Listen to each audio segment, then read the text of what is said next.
अभी मैं देश की राजधानी दिल्ली में हूं और मेरे पीछे रेल भवन आप लोगों को दिख रहा होगा। दूसरे साइड में नया वाला संसद भवन दिख रहा है। सिर्फ और सिर्फ यहाँ से 20 मीटर की दूरी पे संसद भवन है, 20 मीटर की दूरी पे रेल भवन है और 20 ही मीटर की दूरी पे कृषि भवन यहाँ पे आप लोगों को दिख रहा है। मैं रेल भवन के सामने इसलिए खड़ा हूँ कि यहाँ से एनटीपीसी रिजल्ट में जो घपला हुआ है, जो गड़बड़ियाँ हुई है, उसके बारे में बात करेंगे। एक तो 4 से 5 साल बाद एनटीपीसी का एग्ज़ाम हुआ 2019 में। उसके बाद से हर चीज़ के लिए देश के युवा लड़े, एग्ज़ाम कंडक्ट कराने के लिए, उसके बाद से रिजल्ट निकलवाने के लिए, और जब रिजल्ट निकल जाता है तो उसमें भी घपला होता है। एनटीपीसी में पहले ही कहा गया था कि 20 गुना रिजल्ट देंगे, यानी जितना मेंस में बच्चे बैठेंगे उससे 20 गुना ज़्यादा रिजल्ट आएगा। लेकिन 20 गुना रिजल्ट नहीं दिया गया है, एक एक बच्चों को 4-4 जगह पे पास करा दिया गया है और जो कटअप 60 जाना चाहिए वो कटअप 93 हो गया है।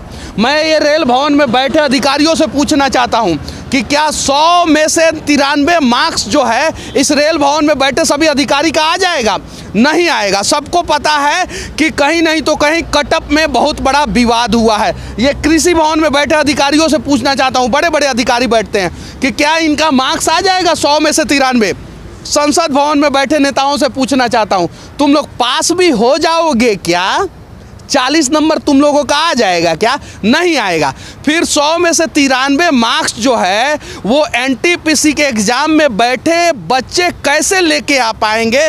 इस देश के यशस्वी प्रधानमंत्री जी 2014 में आप प्रधानमंत्री इसलिए बन पाए कि युवाओं ने आपके सारे सपनों को अपने कंधों पे उठा लिया और तब जाके आप जो है संसद भवन में बैठ के प्रधानमंत्री बने। और प्रधानमंत्री बनने के बाद आपने सबसे पहला काम क्या किया कि युवाओं का भविष्य बर्बाद कर दो। क्योंकि अगर ये पढ़ लिख लेंगे, रेल भवन में आ जाएंगे, कृषि भवन में आ जाएंगे, संसद भवन के सेक्रेटरिएट में अगर आ जाएंगे तो ये हमारे रैलियों में नहीं जाएंगे। और इसीलिए आपने युवाओं को बेरोजगार और बेकार रखा है और एनटीपीसी उसका जीता जागता उदाहरण है। अब जरा सोचने वाली बात यह है कि अगर युवाओं के भविष्य के साथ खिलवाड़ होगा तो भविष्य में युवा इस देश के साथ किस प्रकार से खिलवाड़ करेंगे? वही युवा जो है कल गलत काम करेंगे और जब गलत काम करेंगे तो नुकसान देश का होगा। एनटीपीसी को बर्बाद कर दिया गया, आईबीपीएस को बर्बाद कर दिया गया, उसके अलावा जो है एसएससी को बर्बाद कर दिया गया, आर्मी के बहाली को भी बर्बाद कर दिया गया। 2020-21 में जो दौड़ आर्मी ग्राउंड में मुजफ्फरपुर में, दानापुर में बच्चे दौड़े थे, उनका भी वैकेंसी अभी तक क्लियर नहीं की गई है।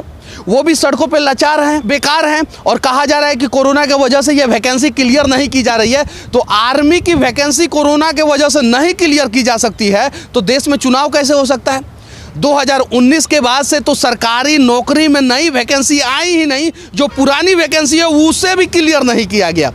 जरा सोचिए फिर युवा करेंगे क्या? कोरोना के बाद से युवाओं को लगा कि सरकारी नौकरी एक जरिया है कि कोरोना आएगा तो भी हमें सैलरी मिलेगी। ये आखिरी बार एनटीपीसी का रिजल्ट आ रहा है, इसके बाद से एनटीपीसी का रिजल्ट नहीं आएगा, वैकेंसी नहीं आएगा, क्योंकि सरकार ने कहा है कि अब जो है टिकट चेक करने का काम जो है वो स्टेशन पे जो सफाई कर्मी हैं वो करेंगे। और सफाई कर्मी क्या होते हैं? वो प्राइवेट बहाल होते हैं। उसके अलावा आप दिल्ली के आनंद विहार स्टेशन से जब गाजियाबाद जाएंगे तो वहाँ पे प्राइवेट टीटी चढ़ते हैं ट्रेन में। आप चले जाएं किसी रेलवे स्टेशन पे, वहाँ पे प्राइवेट टिकट काटने वाले लोग हो गए हैं। गार्ड का नाम बदला जा रहा है। क्या किया जा रहा है? गार्ड अब गार्ड नहीं कहलाएंगे, वो ट्रेन मैनेजर कहलाएंगे। मतलब जैसे विकलांग लोगों का नाम बदल के दिव्यांग कर दिया गया, हालात बदलने के लिए कुछ नहीं किया गया, वैसे ही गार्ड का नाम बदल के ट्रेन मैनेजर किया जा रहा है। लेकिन नया गार्ड अब हम बहाल नहीं करेंगे। और ट्रेन मैनेजर कौन बहाल करेगा? Private agency. एक एक बच्चे का 5-5 जगह रिजल्ट क्यों दिया गया है? क्या वो 5 जगह पे जाएंगे? जब वो 5 जगह पे नहीं जाएंगे तो फिर 5 जगह क्यों दिया गया? एक बच्चे का एक ही रिजल्ट होना चाहिए। एक आदमी एक वोट दे सकता है, देश का एक प्रधानमंत्री हो सकता है, देश का एक संविधान हो सकता है, देश का एक कानून हो सकता है, तो एक बच्चे का एक रिजल्ट क्यों नहीं हो सकता है? और जिन बच्चों का रिजल्ट हो गया है वो भी ज़्यादा खुश मत हो, क्योंकि अभी प्री का रिजल्ट आया है। मेंस में जब आप लोग डिस्क्वालीफाई होंगे ना तब आप लोगों को ये पता चलेगा कि सरकार किस प्रकार से धोखा कर रहा है। और बाद में जब मेंस का कटअप 93 जाएगा ना, तो 90,000 वैकेंसी जो है ना वो घट के जो है ना 900 पे आ जाएगा। सारा जीरो पीछे से गायब हो जाएगा और 900 बच्चे सिर्फ क्वालिफाई करेंगे और बाकी सारे प्राइवेट कर्मी जो है काम करेंगे। उसके अलावा एक और बात मैं बता देना चाहता हूँ, आप एयरफोर्स में चले जाएँ, वहाँ पे प्राइवेट लोग अब जाने शुरू हो गए हैं। आर्मी में चले जाए, प्राइवेट लोग जाने शुरू हो गए। देश के किसी भी स्टेट का पुलिस डिपार्टमेंट में चले जाए, वहाँ पे प्राइवेट वैकेंसियाँ शुरू हो गई है। और अगर सरकार का यही हालात रहा और हमने सरकार से सवाल नहीं किया तो आज लिख के रख लें, भले कुछ लोगों को मेरी बातें बुरी लगेगी, लेकिन 2024 के बाद से पाकिस्तान के बॉर्डर पे टाटा का फोर्स लड़ेगा, तो चीन के बॉर्डर पे रिलायंस का फोर्स लड़ेगा। और ये लोग बोलेंगे कि हमारा आर्मी जो है सक्षम नहीं था, आर्मी चीन से युद्ध हार जा रहा था, इसलिए हमने टाटा को दे दिया। अब टाटा जो है चीन का पूरा ज़मीन खींच लेगा, रिलायंस जो है पूरा चीन का ज़मीन खींच लेगा। ये स्थिति होने वाली है, इसीलिए अभी सवाल करना होगा। ये रेलवे का जो रिजल्ट आया है उसमें नॉर्मलाइजेशन का जो फॉर्मूला है वो मैं क्या, आइंस्टाइन और न्यूटन भी सॉल्व नहीं कर पाएंगे। यहाँ तक कि इस देश का सबसे सुपर कंप्यूटर जो परम है वो भी सॉल्व नहीं कर पाएगा कि किसको 7.2 नंबर बढ़ाना है, किसको 8.2 बढ़ाना है, किसका 18 नंबर बढ़ाना है और किसका 10 नंबर काट लेना है। ये काम जो है सिर्फ और सिर्फ रेलवे में बैठे कुछ पगला अधिकारी ही कर सकते हैं। पगला इसलिए कर रहे हैं कि सही में ही लोग पगला गए हैं। कैसे पता चलेगा कि नॉर्मलाइज कैसे करना है, इस बच्चे का कितना % बढ़ाना है? ये इसलिए हुआ है कि जिसका पैरवी इन अधिकारियों तक पहुंच जाएगा वो उस बच्चे का रिजल्ट नंबर बढ़ा लेंगे। और उसका दूसरा कारण ये है कि ये अधिकारी चाहते हैं कि हमारे बच्चे रेलवे में आएँ, तो इन्हें पता रहता है कि उनका रोल कोड क्या है, रोल नंबर क्या है, तो सिर्फ और सिर्फ अपने बच्चे का नंबर बढ़ाएंगे और नहीं तो जो मोटा पैसा देगा उसका 18 नंबर बढ़ा के जो है ना 93 नंबर पे पहुंचा देंगे। और आप पैसा नहीं देंगे तो आपका 2 नंबर बढ़ा के जो है ना आपको फेल करा देंगे। ये नॉर्मलाइजेशन का फॉर्मूला आइंस्टाइन महोदय जी एक बार जिंदा होके आइए और इस रेलवे बोर्ड में बैठिए और इनके सर पे बैठ के जो है ना सॉल्व कराइए कि यह नॉर्मलाइजेशन होता क्या है और नॉर्मलाइज करके जो है किस प्रकार से अप एंड डाउन रिजल्ट किया जाता है। उसके अलावा एक और बात मैं बोल देना चाहता हूं कि अरे पगला अधिकारी लोग, नॉर्मलाइज करने में इतना जब झमेला है ही तो पहले ही इक्वल लेवल का क्वेश्चन पेपर सेट करो ना। और अगर तुम लोग इक्वल लेवल का 100 क्वेश्चन पेपर नहीं सेट कर सकते हो तो तुम लोग इस लायक हो नहीं कि तुम लोग एग्जाम लो।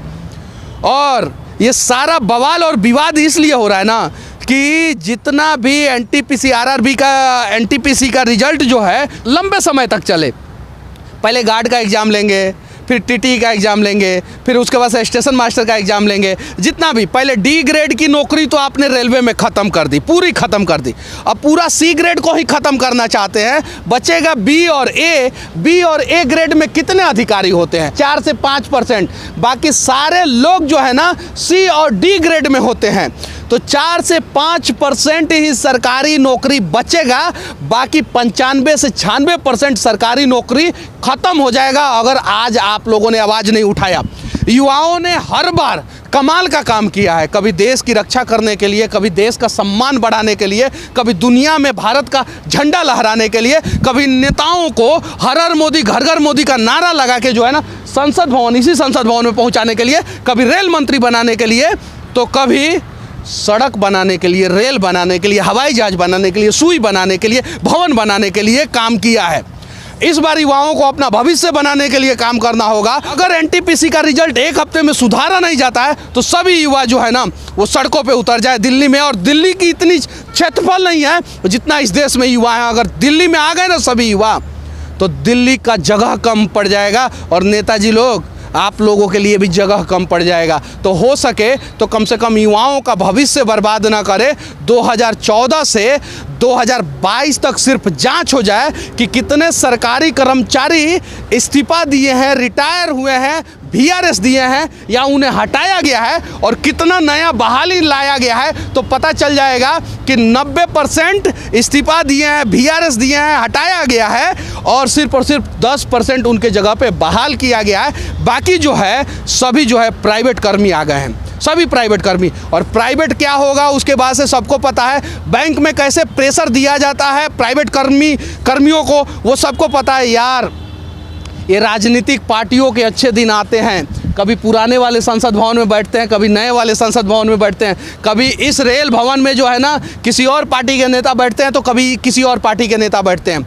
उन्हें मलाई खाने का मौका मिलता है, लेकिन जनता को मलाई खाने का मौका नहीं मिलता है। जनता का अच्छा दिन नहीं आता है, इनका अच्छा दिन आता है। एक बार इस देश के जनता को जो है निष्पक्ष होके अपने बच्चों के भविष्य के लिए और एक बार इस देश के युवाओं को अपने भविष्य के लिए कम से कम हुंकार भरना होगा, तब जाके एनटीपीसी सुधरेगा, एसएससी सुधरेगा, आईबीपीएस सुधरेगा और आर्मी की भी बहाली में जो घपला हो रहा है, पैरामिलिट्री की बहाली में भी जो घपला हो रहा है, जो बहाली नहीं आ रहा है, वो बहाली कराएंगे समय पे और तब जाके युवाओं का भविष्य बचेगा, तब जाके देश का भविष्य बचेगा। वरना आज़ाद भारत के सभी आज़ाद युवा प्राइवेट कंपनियों के हाथों गुलाम हो जाएंगे और पता ही नहीं चलेगा कि कब हमारे ही रहनुमा हमारी ही ज़िंदगी को किसी प्राइवेट कंपनियों के हाथों बेच दिया और हमें गुलाम कर दिया। यूपीएससी एग्जाम के बाद इस देश का सबसे भरोसेमंद बोर्ड अगर कोई था तो वो एसएससी था। जब दिल्ली में बच्चे इकट्ठा हुए थे तो वो कह रहे थे कि एसएससी सबसे भरोसे वाला एग्जाम लेता है और उस भरोसे को भी तोड़ दिया गया, उसे भी भ्रष्टाचार का भेंट चढ़ा दिया गया। एसएससी के बाद सबसे ज़्यादा भरोसे वाला अगर दूसरे नंबर पे कोई था तो आईबीपीएस था, यानी बैंक का जो एग्जाम कंडक्ट करने वाला बोर्ड था वो था। उसे तो खत्म ही कर दिया गया, पूरा बैंक बेच दिया गया और जो बैंक सरकारी है भी उसमें प्राइवेट कर्मचारी आ गए।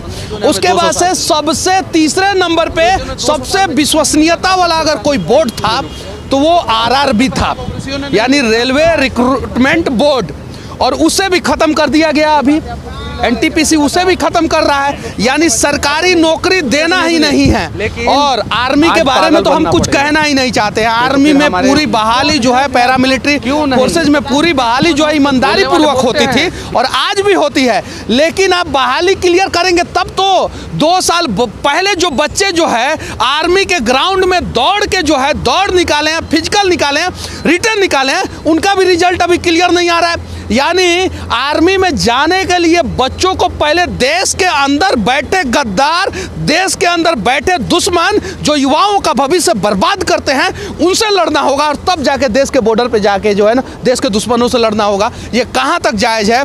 और बस मैं कहना चाहता हूँ SSC board, NTPC board, RRB board और आईबीपीएस बोर्ड जो बैंकिंग का है और उसके अलावा आर्मी की बहाली, ये 4 सेक्टर में ही इस देश में सबसे ज़्यादा सेंट्रल गवर्नमेंट का जॉब होता है और इसे सही किया जाए ताकि देश के युवाओं का भविष्य बचे।